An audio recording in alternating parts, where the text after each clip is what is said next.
I'm Richard Taylor, and I've come here to the NIAB site in North Cambridge to talk about my vision for the City of Cambridge in the next decade to 2020. And I think that sites like these have to be high up in the minds of anyone considering what the city is going to look like in a decade's time, because we're going to see development both here. We've already seen it on Arbury Park as we go around the city to University's North West Cambridge site, down to south of the city, and in the east of the city on the airport site. We're going to see dramatic changes. Now, what I'd like to see is a genuine extension of the city. I don't want to see simply urban sprawl, and I don't want to see just housing estates, high density housing flats built on the outskirts of the city. I think we have to make sure that we don't repeat the mistakes that we've seen in Arbury Park, where the developers have been able to get away without building the commercial elements there. They haven't put the commercial units in. Elsewhere in the city, we've seen developers cherry picking the most profitable elements of proposals to build, and we need to ensure that that doesn't happen. Now, I think places like the place I'm standing in are excellent locations for building new homes, and there's a real possibility in a place like the NIAB site to build homes which will form part of the same market as the homes in the rest of the city, and really tackle supply and demand and make Cambridge hopefully a more affordable place to live. Now, supply and demand is only one part of what's making housing very expensive in this country at the moment. The excessive borrowing is another element which I think has had a key role in keeping house prices very high. Another thing, when we're building on these areas, I think we have to be careful that the current economic climate doesn't determine too much what we build, and the quality of what we build. It's much better to get it right and to wait than to just go ahead in too much of a rush and to build what we can afford to build at the moment. Now, and I'd also like to see, I don't think the planning process at the moment in Cambridge is working particularly well. I'd like to see much more strategic vision in the planning process, and I think that the planning law has to change to ensure that planning is democratic and it's local, and there is strategic thinking going in, and it's not all about being responsive to either developers' proposals or targets set down by national government. And I think it's very important that Cambridge sends someone to Parliament who will argue that investment in transport infrastructure has to be closely associated with development of new housing in the area. And that's not what we're seeing at the moment. What we've seen with the current Labour government is a proposal that we'll only get the transport infrastructure investment that we need in the city if we'll submit to a congestion charge experiment. Now, that absolutely isn't good enough. The Conservatives at the County Council have gone along with that. And what we need to be saying is that we cannot expand this city without significant transport infrastructure investment and some visionary and in some places quite dramatic changes to our transport system. As well as within the city, we're going to need transport improvements. We've also got the A14, which is key to the economy of the city and connecting the city to the rest of the country. And there is an opportunity at the moment to have national investment of 1.3 billion in the improvement, and we must send someone to Westminster who is prepared to argue that investment is needed. I think it would be against the city's interests if we sent someone there who was not committed to getting those improvements to the A14 through. Now, I would like to see less freight on the A14. I think we can achieve that. One way we can do that is by bringing goods into the city in other places, for example in South Wales, the Mersey ports and the new port in Thurrock.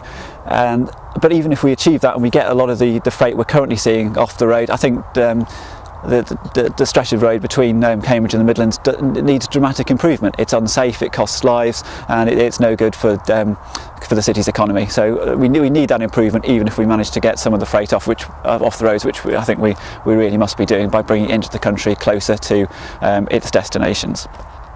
Now, a key reason why we need the new homes and investment in transport infrastructure in Cambridge is so that we can help the UK trade its way out of the economic situation that we've ended up in following a decade of Labour recklessness. Now, as a country, we need a strategy for generating income abroad to pay back our domestic and overseas debts. Now, key parts of that will be tourism, higher education, high-tech and knowledge economies, and they're all sectors where Cambridge has a significant national role to play, and I think that's a great argument for both reinvesting the wealth that Cambridge generates back in this city, and also nationally investing in the Cambridge region as well. Now, I think that Cambridge's major contribution to the future of the planet and the national economy, and in taking steps to reduce our dependence on largely imported oil and gas, comes from the universities and the high-tech industries we've got in the region, and we should focus our efforts on supporting those through things like housing, health, transport infrastructure, and not on making Cambridge a less practical and more expensive place to live as a result of essentially misguided and relatively inconsequential attempts to save energy. Now, my vision for Cambridge in a decade's time involves Cambridge University remaining a world-class institution. Now, I don't think that's a given. I think access to the university has to be on merit, and to achieve that I really think we have to get rid of tuition fees for UK students doing their first degrees. We need to strengthen the university as an independent democratic institution, and I think a key part of that is strengthening the students' unions so that they are able to keep the pressure on and keep the standards high. Now, I worry that the current situation where the UK can export its higher education won't last if we don't keep our standards up. I don't think people like the Chinese are stupid. They're not going to keep paying over the odds for a second-rate education. A couple of other points I'd just like to make. I think a lot of crime and antisocial behaviour in Cambridge is down to younger people without enough to do, and one thing I'd like to see happen is that all those under 18 given opportunities to be in full-time work, education or training. And I think too often we're seeing those who are taking non-academic routes only engaged for at most 1 or 2 days a week, in some cases just a few hours a week, and are not being assisted to find perhaps jobs or training opportunities to fill in the extra time. In terms of policing, like policing and civil liberties are things I'm passionate about, and I really worry that by looking at what Cambridge might be in 2020, that we'd have a much more oppressive city with ID cards, all police armed with tasers, and I really want to see everything possible done to retain policing by consent, and to see appropriate and limited use of force by the police. And I'm really quite concerned about the direction the country has been taking over the last decade in those areas.